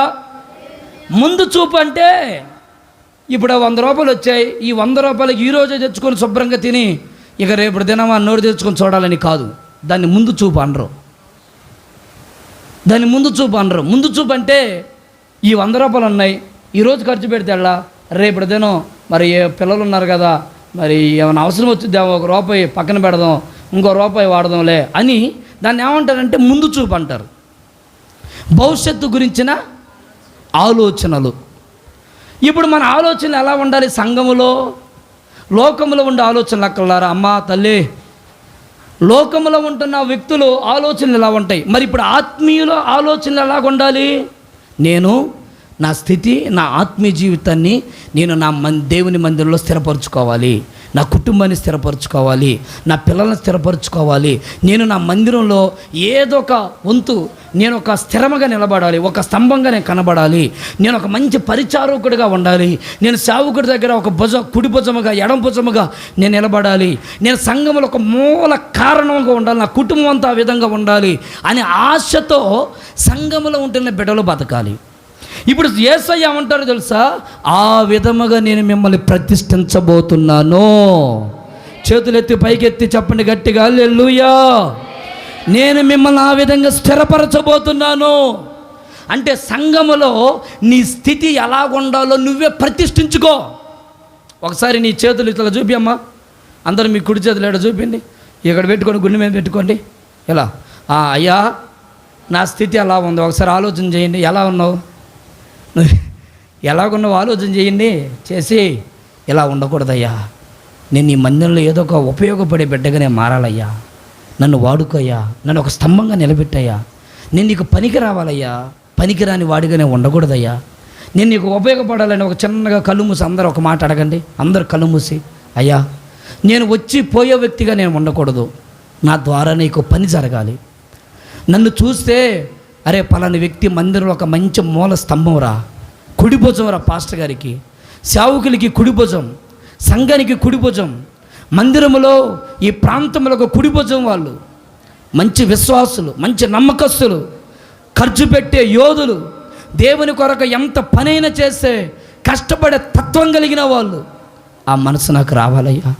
ఇదిగో ఈ తల్లి ఎప్పుడు నశించిపోయే వాళ్ళ కొరకు ఏడుస్తూ ఉంటుందయ్యా, కన్నీళ్ళు కార్చి ప్రార్థన చేసుకోవడానికి ప్రతిష్ఠించుకుంది. వారానికి 1 రోజైనా ఉపవాసం ఉండాలని ప్రతిష్ఠించుకుంది. నెలకి 2 రోజులైనా నేను నా దేవుని మందిరంలో కుటుంబ ప్రార్థనలో గడవాలని ఒక ప్రతిష్ఠ చేసుకుంది. నన్ను ఆ విధంగా మార్చయ్యా, నా స్థితి అలా ఉండాలని. ఆమేన్. మీ స్థితి అలా మారును గాక. హల్లెలూయా. ఈ స్థితి మీకు అలా మారితే 28వ అధ్యాయం 1వ వచనం నుంచి 8వ వచనం దాకా ఎన్ని ఆశీర్వాదాలు ఉన్నాయో ఆ ఆశీర్వాదాలన్నీ మీరు అనుభవించుదురుగాక. చేతులు పైకెత్తి చెప్పండి, ఆశీర్వాదాలన్నీ మీరు అనుభవించుదురుగాక. అయితే ఇప్పుడు సంఘములో ఉంటున్న సేవకుడి తపనేంటో చూద్దాం. ఎఫెసీయులకు రాసిన పత్రిక 5వ అధ్యాయం 25వ వచనం. త్వరగా చదవని ముగించేస్తాను. పురుషులారా, మీరును మీ భార్యలను ప్రేమించుడి. చూడండి, అటువలే క్రీస్తు కూడా సంఘమును ప్రేమించి, అది కలంకమైనను మడతైనను అట్టిది మరి ఏదైనను లేక, ఈ మాటలు మీరు అండర్లైన్ చేయండి, పరిశుద్ధమైనదిగాను నిర్దోషమైనదిగాను మహిమగల సంఘముగా ఆయన తన ఎదుట దానిని నిలబెట్టుకొనవలనని వాక్యముతో ఉదక స్థానము చేత దానిని పవిత్రపరిచి పరిశుద్ధపరచుటకై దాని కొరకు తన్ను తాను. అది దేవుడు ఎందుకు అప్పగించుకున్నాడో సంఘానికి తెలియాలి. సావుకుడు ఎందుకు గుండెలు బాదుకొని సంఘానికి బోధించేది? అమ్మా, సావుకుడు ఎందుకు గుండెలు బాదుకొని సంఘానికి బోధించేది? 2 మాటలు చెప్పి ఆమెన్ పితా పుత్ర పవిత్రాత్మ అనుకుని పోతే అయిపోయింది కదా. రండి, సమర్పణ చేతుము గో. రండి, ఒక్కొక్కరు లైన్గా వచ్చి ఇదిగో కానుకల బాక్స్లో డబ్బులు వేసుకోండి అని ఒక పాట పాడితే అందరూ వేసుకొని పోతారు కదా. మరి ఎందుకు ఇంత వైరాగ్యం? ఎందుకు? మిమ్మల్ని హెచ్చరించవలసిన మాటలు మీకు చెప్పడం ఎందుకు? మీ హృదయాలు కొన్నిసార్లు అప్పరే పాస్టర్ గారు నా గురించే చెప్పాడు రా, ఈరోజు కావాలని చెప్పాడు అని మీరు లోపల బాధపడి ఎవండి కృంగిపోవడానికి అంత ఆవశ్యకత నాకెందుకు? ఎవరి కొరకు నేను చెప్తుంది?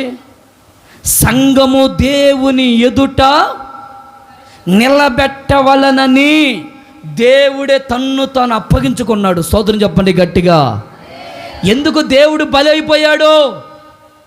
ఎందుకు దేవుడు బలిపీఠం మీద ఎవండి బలి పశువుగా ఎవండి సిలువలో వేలాడగొట్టబడ్డాడంటే నీవు మహిమ కలిగిన పవిత్రమైన సంఘముగా మారాలి. నీవు పవిత్రంగా పరిశుద్ధంగా మారాలి. నీవు నిర్దోషిగా మారాలి. నిష్కలంకమైన మనసు నీకు రావాలి. యథార్థమైన నిర్దోషత్వము నీకు రావాలి. నువ్వు ఎక్కడికి వెళ్తున్నా, పనులకు వెళ్తున్నా, వ్యాపారాలకు వెళ్తున్నా, నీకంటూ ఒక పరిశుద్ధత ఉండాలి. 10 మందిలో ఉన్నప్పుడు ఒక రకంగా, ఒంటరిగా ఉన్నప్పుడు ఒక రకంగా నీ స్థితి ఉండకూడదు. దేవుని ఆలోచన ఏంటంటే 100 మందిలో ఉన్నప్పుడు ఎలాగుంటున్నావో ఒక్కడిగా ఉంటున్నప్పుడు కూడా అదే పరిశుద్ధత కలిగి ఉండాలి. స్తోత్రం చెప్పండి, చేతుల పైకెత్తి గట్టిగా. హల్లెలూయా, హల్లెలూయా. 10 మందితో ఉన్నప్పుడు నీ మాట సంభాషణ ఎలా ఉందో ఒక్కరితో మాట్లాడేటప్పుడు కూడా నీ మాటల్లో తొందరపాట్లు, అబద్ధాలతో కూడిన మాటలు, ఎవండి దేవునికి అయిష్టమైన మాటలు నీ నోట రాకుండా నువ్వు జాగ్రత్త పడాలి. కొరింథీయులకు రాసిన 2వ పత్రిక 11వ అధ్యాయం 2వ వచనం. దైవాశక్తితో మీ ఎడల నేను ఆసక్తి కలిగి ఉన్నాను. ఎందుకు? పవిత్రురాలైన కన్యకగా ఒక్కడే పురుషునికి అనగా క్రీస్తుకు సమర్పింపవలనని మిమ్మును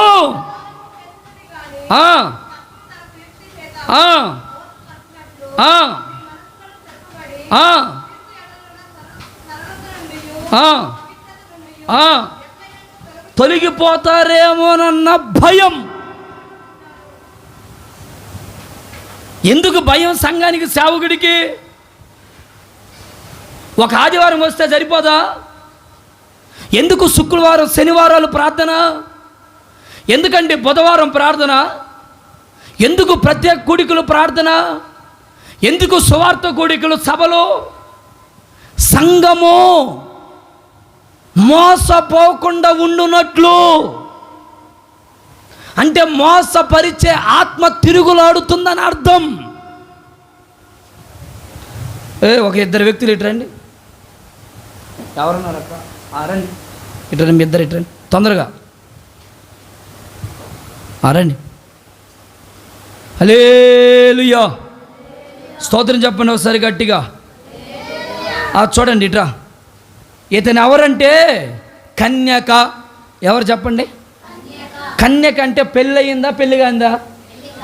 పెళ్ళి అయిన అమ్మాయిని ఏమంటారు? కన్యక అంటారా? పెళ్ళి కాని అమ్మాయిని అంటే ఇప్పుడు ఈ అమ్మాయికి ఇంకా ఏం కాలా? సిగ్గుపడుతుంది చూడు అంతలేక. హల్లెలూయా. అంటే నేను అనేది ఏంటంటే సంఘము దేవుడు దేనితో పోల్చాడు తెలుసా? కన్యకతో పోల్చాడు. అంటే ఇంకా ఈ స్త్రీకి, ఈ కన్యకి పెళ్ళి కాల. సంఘముగా మార్చబడిన ఈ కన్యక పెళ్లి చేసుకోవడానికి సిద్ధపడుతుంది. ఇప్పుడు ఈయనెవరు? పెళ్లి కుమారుడైన క్రీస్తు, అంటే యేసు ప్రభు. ఏందండి చూడండి, అందరు ఇటు సైడ్ చూడండి. అమ్మ తలల పైకెత్తి చూడండి కొంచెం. అక్క, ఇతనెవరు? యేసు ప్రభు. ఇతను ఈ కన్యకను పెళ్లి చేసుకోవడానికి వచ్చాడు. ఇప్పుడు ఇతను పెళ్లి చేసుకోవాలంటే దానికి ముందు ఏం చేస్తారు? చెప్పండి. ప్రధానం. ఈ ప్రధానం అతనితో చేసుకోవాలంటే ఇప్పుడు ఈ కన్యకి ఏమవ్వాలో తెలుసా? బాప్తిస్మం పొందాలి. బాప్తిస్మం పొందింది అంటే అర్థం ఏంటంటే ప్రధానం జరిగింది ఇప్పుడు వీళ్ళిద్దరికి. ఆమేన్. ఇప్పుడు వీళ్ళిద్దరికి ఏమైంది? ఇప్పుడు ప్రధానం చేసుకున్న తర్వాత పెళ్లి చేసుకుంటాడా, పెళ్లి చేసుకోకుండా వదిలేస్తాడా? మాట్లాడేంది? ఒక ఊరికి నేను వెళ్ళా. 2 సంవత్సరాల గడువు పెట్టాడు ప్రధానం చేసుకున్న తర్వాత, ఎంగేజ్మెంట్ అయినాక. 2 సంవత్సరాల తర్వాత ఆ అబ్బాయి ఆ పెళ్లి చేసుకోకుండా ఇంకో పెళ్లి చేసుకున్నాడు. అందరం కలిసి సేవకులను కూడా పిలిస్తే ప్రదానం చేసిన ఫోటోలు మావి కూడా ఉన్నాయి కదా. మమ్మల్ని అందరినీ పిలిపించారు. అయ్యా ఏందయ్యా నువ్వు అమ్మాయిని ప్రదానం చేసుకుంటే పెళ్లి చేసుకుంటానని ఎందుకు వదిలిపెట్టావంటే, అయ్యా ఫేస్బుక్లో చాటింగ్ చేసే వాళ్ళని చూసా, ఇన్స్టాగ్రామ్లో చాటింగ్ చేసే వాళ్ళని చూసా, కొత్తగా టెలిగ్రామ్లో చాటింగ్ చేస్తుందంట ఈ అమ్మాయి. టెలిగ్రామ్ అన్నది అదేంది, ఫోన్పే అంటే డబ్బులు వాడే దాంట్లో కూడా చాటింగ్ చేసుకుంటా, ఎవరు కనబడకుండా. ఎంత రహస్యంగా ఎవరితో చేస్తున్నామంటే, ఆయన అమ్మాయి అనిందంట, ఆ ఫోన్ నాది కాదు, సాయంత్రం అయితే నా ఫ్రెండ్ హాస్టల్లో ఆ అమ్మాయి తీసుకొని నా ఫోన్ కాసేపు వాడుకుంటుంది, ఆ అమ్మాయి ఫోన్పేలో చాటింగ్ చేసుకుంటుంది, ఆ నబ్బే నేను కాదు అంటుందంట. అసలు రహస్యంగా ఎందుకు చేస్తున్నావు, ఏంటి కథ అని ఆ డేటా మొత్తం తీస్తే ఈమె 5 సంవత్సరాల నుంచి ఒక ఆయన్ని విపరీతంగా ప్రేమిస్తుందట. అందుకని నాకు అమ్మాయి వద్దు అని ఇంకో పెళ్లి చేసుకున్నాడు. అంటే ప్రదానం చేసుకున్న తర్వాత పెళ్లి చేసుకోవాలి అనే రూలు నీవు సరిగ్గా లేకపోతే చేసుకునే ఆస్కారం లేదు. ఇంకా ప్రభుత్వాలు ఇప్పుడు ఇంకా భయంకరమైన రూల్స్ పెట్టారు, అసలు నచ్చకపోతే వదిలేయమన్నారు. అదే దరిద్రుడు. ఇదేందో నాకు అర్థం కాల. ఇప్పుడు దేవుడు నిన్ను ప్రదానం చేసుకుని, అయ్యా నేను బాప్టిజం పొందానయ్యా, ఇక నేను బాప్టిజం తీసుకుని పరలోక రాజ్యానికి నువ్వు ఎగిరితే డ్యాన్స్ చేస్తే సరిపోదు. బాప్టిజం తీసుకున్న నీవు ఆయనకి ఇష్టంగా మారాలా. స్తోత్రం చెప్పండి గట్టిగా. ఈయన మోసం చేయకూడదు అయ్యా, అతను మోసం చేస్తా కూర్చోకూడదు. సంఘం ఏమైపోతుందంటే బాగానే కనపడుతుంది, తెల్లని బట్టలు వేసుకొని దేవుణ్ణి స్తుతిస్తూ సంఘము బాగా పరిశుద్ధంగా కనపడుతుంది. కానీ లోపల దేవుని మనసు గాయపడేటట్లుగా సంఘం ఏమవుతుంది చెప్పండి, గాయపరుస్తుంది. అసలు ఈ సంఘాన్ని ఎవరు మోసం చేస్తున్నాడు అని బైబిల్లో చదివితే, సర్పము తన కుయుక్తి చేత ఎవరిని మోసం చేసిందయ్యా? ఎవరు ఏది మోసం చేసిందట? ఏమ్మా చిన్నగా పాము వచ్చి ఎవరిని మోసం చేసింది? అవా అని. ఇప్పుడు మన మధ్యలో ఒక చిన్నగా పాము వచ్చిందనుకో, ఇక మీరు అందరు ఇట్లా కూర్చొని అయ్యా నువ్వు చెప్పు అది ఏం చేస్తుంది మనల్ని అంటారా? అది వచ్చిపోయి దాని పాటికి అది పోయిద్ది. అయ్యా నువ్వు చెప్పు, నువ్వు వాక్యం ఆపొద్దు అంటారు మీరు? అంటారా? అయ్యా నాకైతే సంబంధం లేదని ఎటు బడితట్టు పరిగెత్తి పాస్టర్ ఏం చేస్తారు అయ్యా స్టేజీ మీద, ఆయన మనకేం పని, ఆయన జంపు ఆ కిటికీలైన పక్కన కొట్టుకుని వెళ్ళమా? అంత భయం కదా. ఒక పాము ఒక అవ్వను మోసం చేసింది, ఇప్పుడు పాము చిన్నగా రావట్లా. ఇప్పుడు పాము వస్తూ నువ్వు భయపడవా? అమ్మ యోహనమ్మ, పాము మన దగ్గరికి వస్తుంటే భయపడమా? అమ్మ భయపడతాం కదా. ఇప్పుడు సాతానుగాడు పాములాగా రావట్లేదు అన్నాయ్, ఇప్పుడు పాములాగా రావట్లా, వాడు ఇప్పుడు డబ్బులాగా వస్తున్నాడు. డబ్బు అనే పాము, అది నీకు తెలియదుగా. డబ్బు ఆ పాము ఎట్ట వస్తుందో నీకు తెలుసుద్దా? ఏందని మాట్లాడరా? ఇప్పుడు ఆ పాము ఎట్ట వస్తుందంటే శరీరానుసారమైన పాము.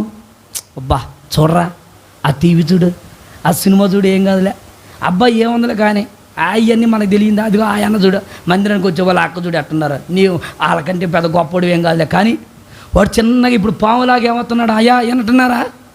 ఇప్పుడు చిన్నగా ఏం చేస్తున్నావు పాములాగా? అయ్యా చిచ్చికి వెళ్తాను టయానికి, నువ్వు టయానికి వెళ్ళకపోతే ఏం కాదు అయ్యా, కొద్దిగా లేటుకి వెళ్ళినా ఏం కాదులే పాము. ఇది ఏం చేస్తుందట అమ్మ చెప్పండి? ఈ పాము ఏం చేస్తుంది? అవ్వను మోసం చేసింది.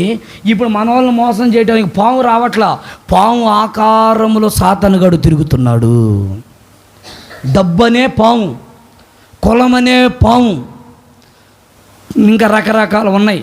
కొన్ని మాట్లాడుకున్న ఉన్నాయి, కొన్ని మాట్లాడే ఉన్నాయి. మరి ఏం చేయాలి నాకు అర్థం కాదు. హల్లెలూయా. ఈ కొన్ని పాములు ఏం చేస్తాయంటే చిన్నగా వచ్చి ఇక కూర్చుంటాయి. దా నాయన రా తిన్నయ్యా, ఆ పండు తిను, ఎంత బాగుంటుందో రాయ్యా. ఈ పాము అనుకుంటుంది తప్పేముంది.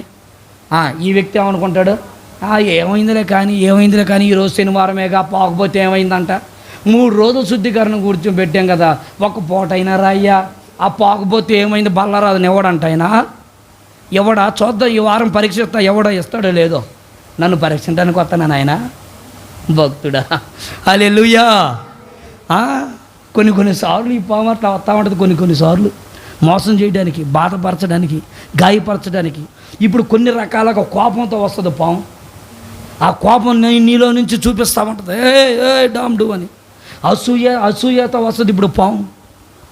ఆ కుళ్ళుతో వస్తుంది. అందరు మా ఇంట్లో పడి తింటున్నారే, అబ్బా రోజు కష్టపడి తెచ్చి పెడుతున్నావు తల్లి నువ్వా, రోజు ఇంటికి పోయి పచ్చక పొడికి పోయి నిద్ర లేకుండా కష్టపడి తెచ్చి పెడతాను, ఇంటి మీద పడి తింటున్నారమ్మా, ఎంత బంగారు తల్లే.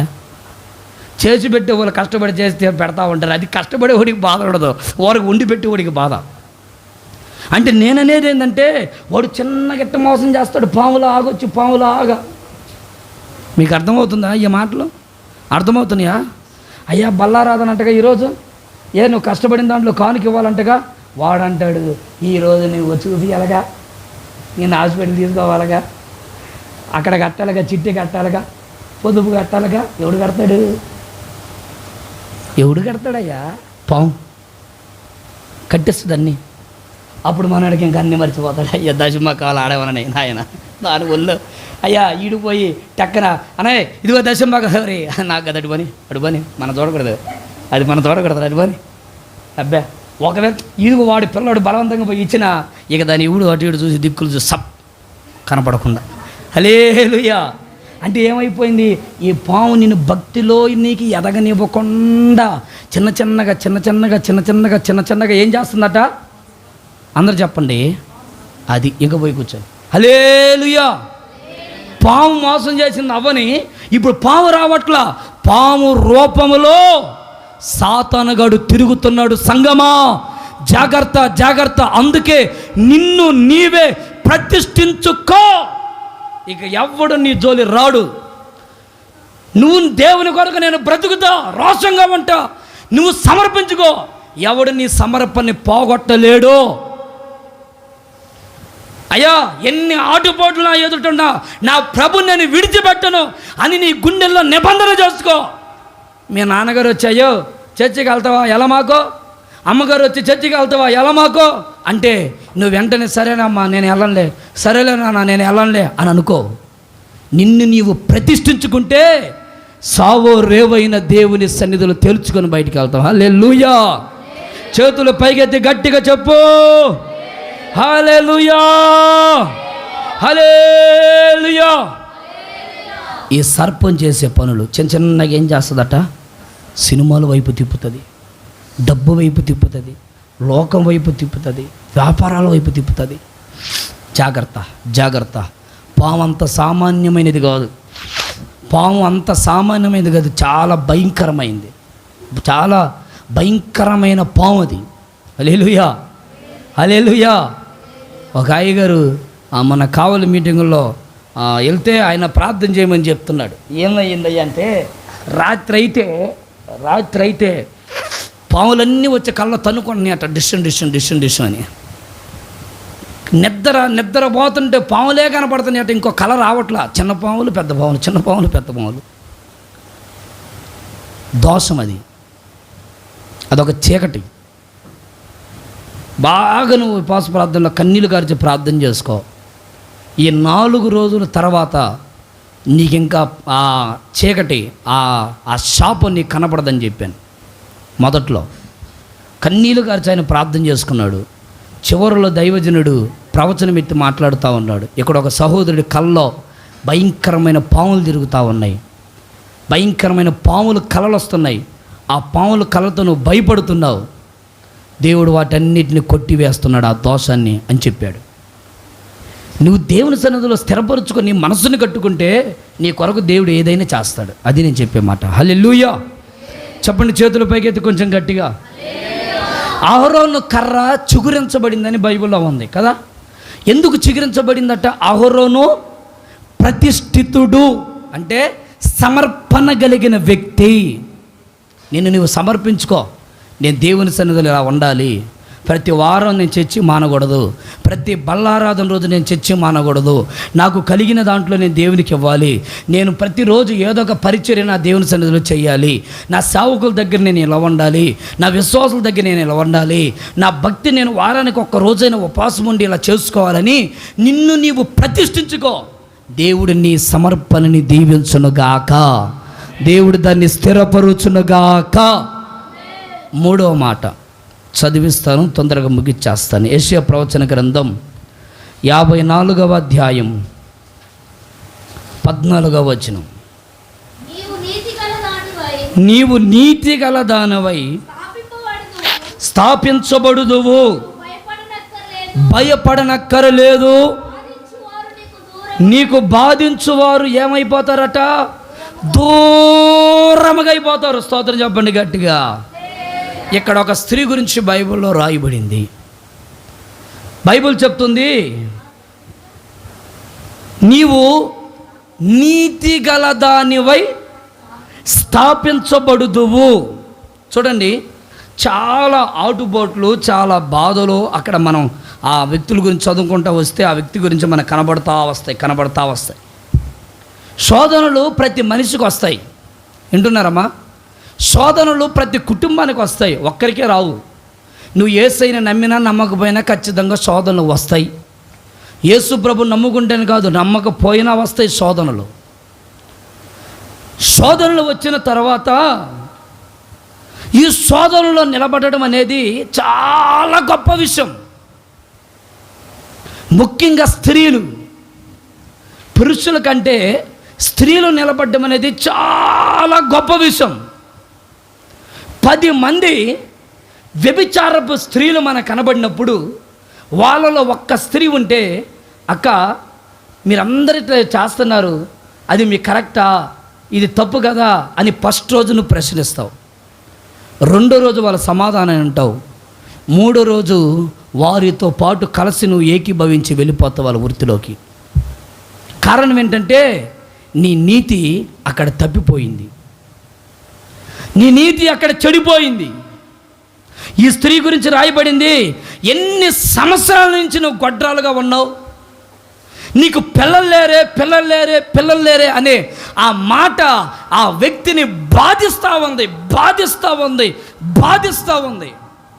కొంతమంది ఎగతాళి చేస్తున్నారు, అసలుకి నిజంగా మీకు పిల్లలు ఎందుకు పుట్టట్లేదు, టెస్టులు చేయించుకోండి. రకరకాల దూషణ మాటలు, ఇక నా నోటు నుండి పలకకూడని మాటలు కూడా ఉన్నాయి. అయితే అన్ని మాటల్లో కూడా ఆ స్త్రీ అట నీతిని తప్పలేదు. చప్పలు కొట్టండి గట్టిగా ఒకసారి, గట్టిగా హల్లెలూయా.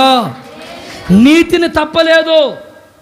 అయ్యా, గొడ్రాలుకున్నా పర్వాలేదయ్యా, నేను ఇంకొక వ్యక్తితో పాపం చేయను, నా భర్తకి పిల్లలు పుట్టరని డాక్టర్ తేల్చేసినా ఓకే, ఎలాగైనా చచ్చిపోతానే తప్ప నా నీతి నేను విడిచిపెట్టను, నా నీతి నేను పక్కన పెట్టను అని నీతిగా ప్రతిష్ఠించుకుందట. అంటే స్థిరపరుచుకుంది, నీతిగా బ్రతకాలి, నేను నీతిగా బ్రతకాలి, యథార్థంగా బ్రతకాలి.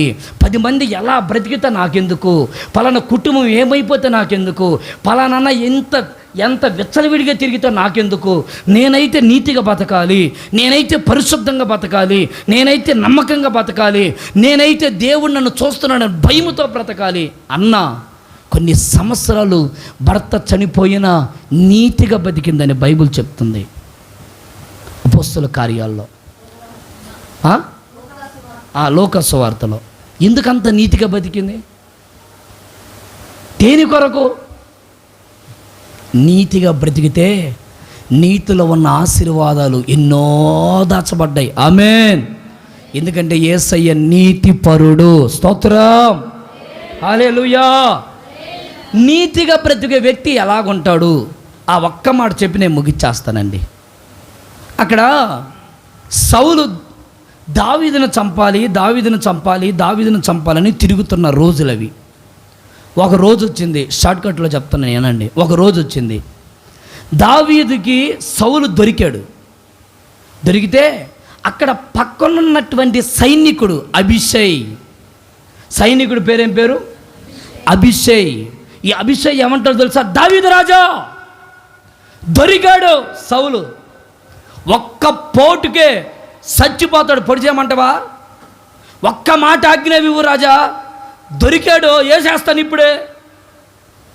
దావీదు అన్న మాట మీరు చదవండి. సమూయేలుకు రాసిన మొదటి గ్రంథం 26వ అధ్యాయం 8 నుంచి 10 దాకా.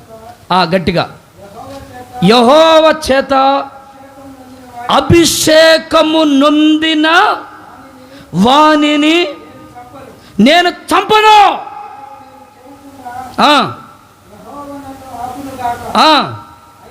అయితే ఆ, ఆ, ఆ, ఆ, ఆ,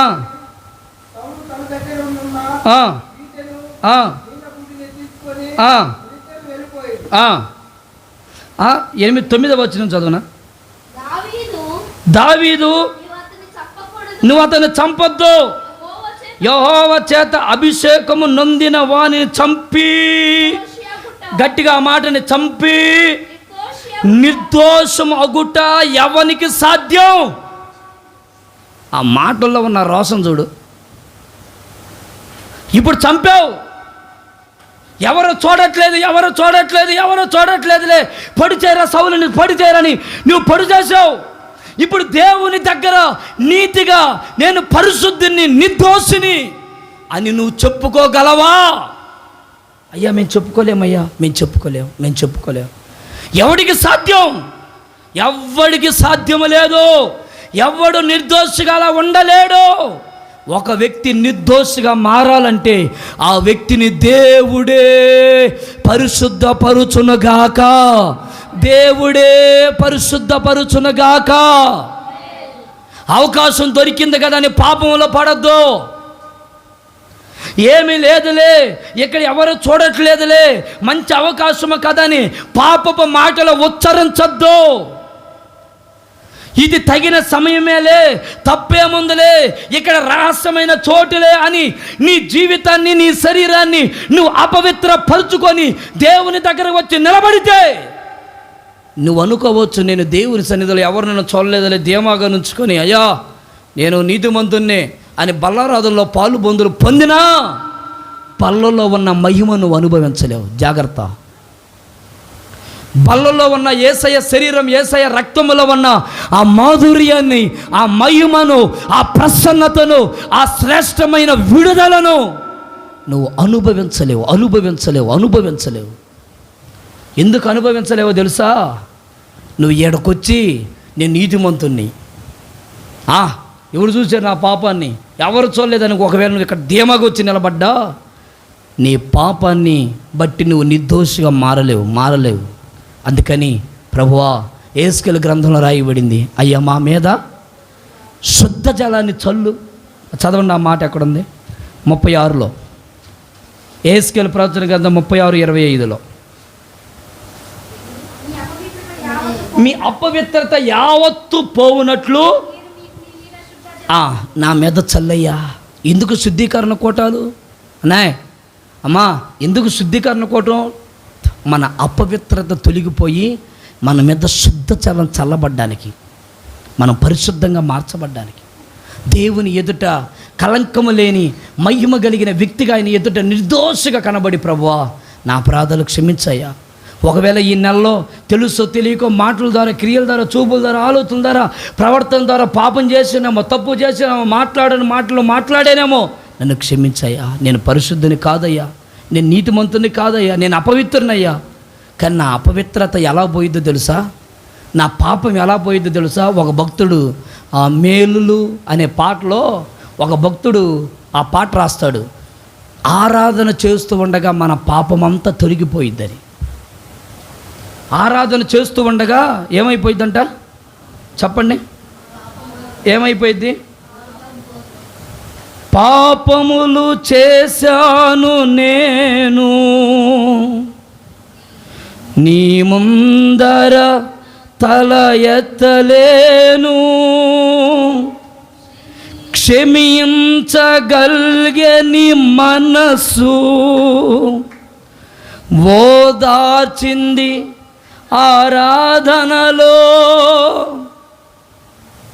క్షమించే మనసు ఆరాధనలో ఏం చేస్తుందంటే మన పాపాలను క్షమించి మనల్ని ఓదార్చి మనల్ని మరల నిర్దోషులుగా మారుస్తుందట. స్తోత్రం చెప్తారు ఒకసారి చేతులు పైకెత్తి, కొంచెం గట్టిగా, కొంచెం హుషారుగా, హల్లెలూయా. చూడండి, సమూయేలు రాసిన మొదటి గ్రంథం ఒక్క మాట చదివి మీ బైబిల్ మూసేయండి. 24వ అధ్యాయం 18వ వచనం.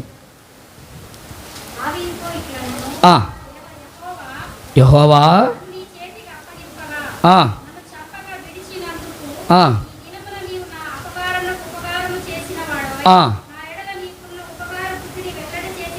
ఆ, నీవు నాకంటే గొప్ప నీతిమంతుడివయ్యా. స్తోత్రం చెప్పండి ఒకసారి గట్టిగా.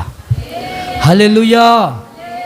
నువ్వు నాకంటే గొప్ప నీతిమంతుడివయ్యా. ఎందుకంటే నేను నీకెన్నో అపకారాలు చేశానయ్యా, నీకు నేను ఎన్నో అపకారాలు చేశానయ్యా. కానీ నువ్వు మాత్రం నాకు ఉపకారం చేశావు, నువ్వు మాత్రం నాకు మేలు చేసావయ్యా, నువ్వు మాత్రం నాకు మేలు కలుగు చేసావయ్యా. నా ఆయుష్ను కూడా పోసుకొని నువ్వు బ్రతుకుతువు గాక. గట్టిగా చెప్దాం, కొంచెం గట్టిగా చెప్దాం. హల్లెలూయా, హల్లెలూయా, హల్లెలూయా. చూడండి, నీకు ఏ బుద్ధి ఉందో తెలుసా? ఉపకారపు బుద్ధి ఉంది నీలో. ఏ బుద్ధి ఉందండి? ఉపకారం చేసే బుద్ధి ఉంది. నీతిమంతుడికి ఉండే గుణం ఏంటంటే ఉపకారము చెయ్యాలన్న మనసు ఉండాలి, ఉపకారపు బుద్ధి ఉండాలి. దావీదు అభిషేకించబడి, సౌలు అభిషేకించబడితే, అయ్యో అభిషేకించబడిన వాడిని నేను ముట్టకూడదు, అతనికి నేను మేలు చేయాలి. చూడండి, 17వ కీర్తన 15వ వచనంలో ఒక మాట రాయబడింది. నేనైతే నీతి గలవాడనై నీ ఒకసారి చేతుల పైకి ఎత్తి గట్టిగా హల్లెలూయా అని చెప్పండి. కొంచెం బిగ్గరగా చెప్పండి. హల్లెలూయా, హల్లెలూయా. నీతి గలదానవై, నీతి గలవాడవై దేవుని ముఖ దర్శనం మనం చేయుదుముగాక. హల్లెలూయా. నీతిమంతుడైన స్టెఫెన్, అయ్యా వీరేం చేస్తున్నారు, వీరిని క్షమించు. నీతి కలిగిన వ్యక్తికి ఉండే లక్షణాలు ఇవి. అందుకే నీతి కలిగిన వ్యక్తిగా నువ్వు స్థాపించబడుదువుగాక. గట్టిగా చెప్దాం, హల్లెలూయా. దేవుడు మిమ్మల్ని స్థాపించునుగాక. దేవుడే మిమ్మల్ని ప్రతిష్ఠితంగా స్థాపించునుగాక. నీతి కలిగిన వ్యక్తిగా స్థాపించునుగాక. నీతి కలిగిన వ్యక్తిగా స్థాపించునుగాక. హల్లెలూయా. అందరూ లేచి నిలబడండి, చిన్న ప్రార్థన చేసుకుందాం. అందరూ లేచి నిలబడండి, ప్రార్థన చేసుకుందాం.